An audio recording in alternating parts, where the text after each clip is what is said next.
जब न्यूक्लियर युद्ध पूरी तरह से फैल गया तो लगभग सभी शहरों में न्यूक्लियर रेडिएशन के कारण सब कुछ खाली हो गया। मागे ने हवा में फैली न्यूक्लियर धूल से बचने के लिए एक पहाड़ी घाटी में छुपने का फैसला किया।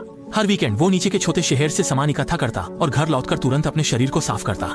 मागे ने आसपास के पहाड़ों में कुछ जाल भी लगाए थे छोटी जानवरों को पकड़ने के लिए। उस दिन जब वो अपने कुत्ते के साथ जाल देखने गया तो उसने देखा कि एक जाल में खून था पर कोई जानवर नहीं था।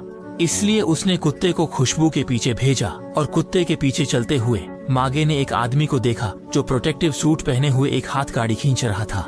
थोड़ी दूर आगे बढ़ने के बाद वो आदमी अचानक रुक गया और अपने हाथ में डिटेक्टर से रेडिएशन को मापने लगा। जब उसने देखा कि सब ठीक है तो उसने अपना प्रोटेक्टिव सूट उतार दिया और हवा लेने लगा। फिर वो आदमी कुछ देखकर तेजी से पहाड़ी से नीचे उतर गया। मागे को कुछ गलत लगा और वो तुरंत उसके पीछे भागा। उसने देखा कि वो आदमी एक तालाब में अपने आप को साफ कर रहा था। मागे ने तुरंत उससे कहा कि ये पानी बाहर की घाटी से आता है और न्यूक्लियर रेडिएशन से प्रदूषित है।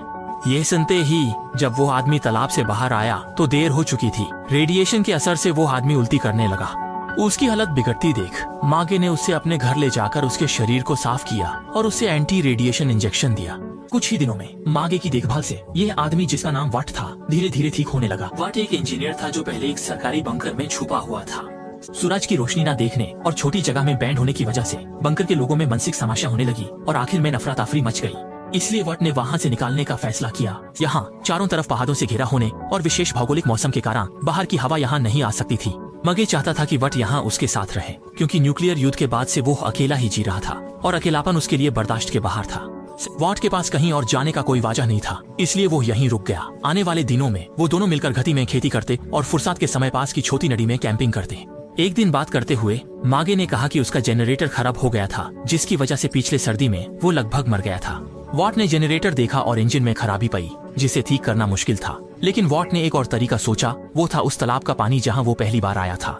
वो एक पानी का चक्कर बना सकते थे जो वाटरफॉल की शक्ति से बिजली उत्पादित करेगा। लेकिन जब वॉट एक चर्च को तोड़कर पानी का चक्कर बनाने की सोच रहा था मागे ने उसे रोका क्योंकि ये चर्च मागे के पिता ने अपने हाथों से बनाया था और पिता हर हफ्ते यहाँ प्रचार करते थे। इसलिए मागे चाहता था कि ये चर्च उसके पिता की याद में बना रहे। आखिर में वट को मजबूरन दूसरा तरीका ढूंढना पड़ा पानी का चक्कर बनाने के लिए।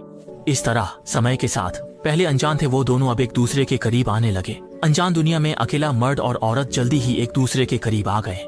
लेकिन एक दिन सुबह मागे जैसे हमेशा करता था जाल देखने गया और उसने एक भिखारी को अंधे चुराते हुए पकड़ा।